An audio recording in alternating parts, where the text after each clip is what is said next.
Si pesa ya bure, pesa iko bank, na mkichukua hiyo pesa kwa bank, mfanyie kazi na mrudishie bank pesa yao. You see, hii mambo ya handouts, Kibaki hakujua hiyo. No. So, that's the sort of man we are celebrating today. The sort of man we are celebrating today. Na nilisema he was not that easy. Because I remember one time, I told him the convoy would not start until he has his belt, his safety belt on. Aliniangalia akasema, nani amesema hiyo? Kamwambia, Your Excellency, I'm the one who has said it. Because hiyo ndio kazi ulinipatia. To look after your security and your safety. And without this belt, without having your belt, a safety belt on, this convoy will not start. Kaniangalia, akaniambia basi, weka. Nikaenda huko nikafuruta, nikampa. You see? Siku ingine tukachelewa usiku. Tukitoka Meru kusika Mrs. Mweraria. Tulitoka huko saa 1 usiku. Kufika Embu, communications yose, tukakutana na hailstorm, mvua kubwa, storm kubwa. All communication lost. Sasa sisi wengine tulikimbia Sagana tutafute, so we could not see each other, we could not communicate. Tukiwa Mwea na Sagana looking for him, alikuwa Thika tayari. So I knew I was in trouble. So the following day I went to his office. Kamwambia, sir, effective today, you will never travel after 6:30. Aliniangalia akasema, tena hiyo umetoa wapi? Kamwambia, sasa, Your Excellency, this is what I know. In a round over, no VIP travels after 6:30. Sababu 6:30, from 6:30 ni usiku. Sema hapana. Jua iko hapa tu. Na unasema ni usiku namna gani? Kambia no, 6:30 begins at 6:30. Usiku begins at 6:30. Hata katiba, hata sheria imesema. If you break into a house before 6:30, you'll be charged with house breaking. I was explaining to him. Lakini, if you break into a house after 6:30, you'll be charged with burglary. And burglary, nabeba, serious penalty. I had to explain to him, and he agreed on that. From that time, we never traveled again after 6:30 at night, because it's very dangerous and risky. So, kwa hivyo, that is the man we are talking about today. And that's the man who has brought us here today to remember him for all what he did for this country. Alifanya mengi, asanteni. Sasa, from there on, I think you are free tuende tutafutie the inner man his benefits. Asanteni na asanteni, muende salama na mujienjoy. Asante. Asanteni sana. A round of applause for all of you. Thank you. I think the party leader has left it to the chair. So I think I'm humbled to have an audience with you. I apologize for overshooting the time. And the party leader has to say one more word. Thank you. Good afternoon, everyone. Good afternoon again. I know the stomachs are talking, but the acting Democratic Party of Kenya party leader is talking as she prepares what you are to eat after this.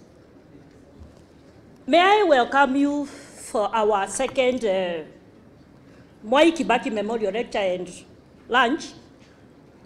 My name is Veronica Waithera Maina. I am the Democratic Party acting party leader, but the confirmed deputy party leader.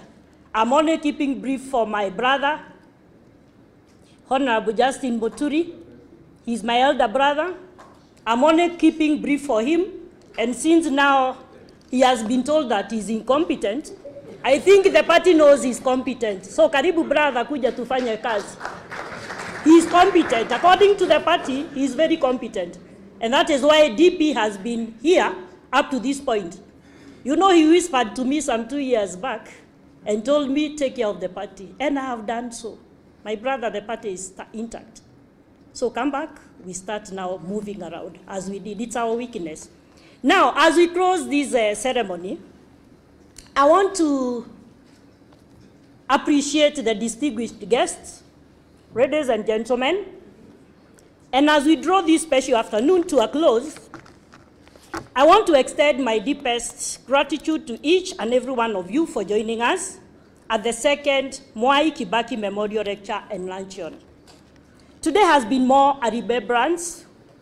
It has been a celebration of a visionary leader, an economist par excellence, a statesman whose legacy continues to inspire not only Kenya, but the entire Africa and globally, as we could say. We have had thoughtful reflections, powerful insights, and heartfelt tributes that have reminded us of President Kibaki's enduring impact. His commitment to education, some of us are beneficiaries, economic empowerment, good governance, and national unity. His life was a testament to integrity, intellect, and quiet but determined leadership. That's how we used to call him chairman. That's how we took our chairman. And may God, the angels, take care of him because he was a good man. To our esteemed speakers, Professor Michael Shege, who was our moderator, Professor Peter Kagwanja, who was the chairman to our organizing committee, Professor Vudha Kibwana, Dr. Muhisa Kitui, Honorable Mother Karua, who could not be with us today. She's out of the country, but she was part of the planning, and the delegation from the UN. Thank you for your wisdom and for keeping President Kibaki's legacy alive through dialogue, reflection, and aspirations. To the organizers, those are the sponsors. We have the organizing committee, the Democratic Party officials, led by JB Muturi, and NEC members.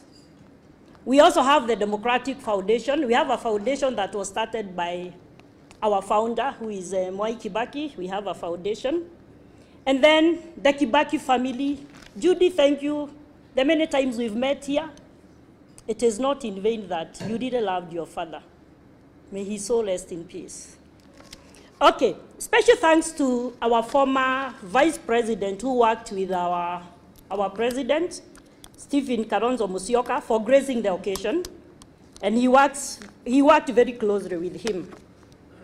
I also extend my gratitude to immediate, because I feel very wrong saying immediate former, not former.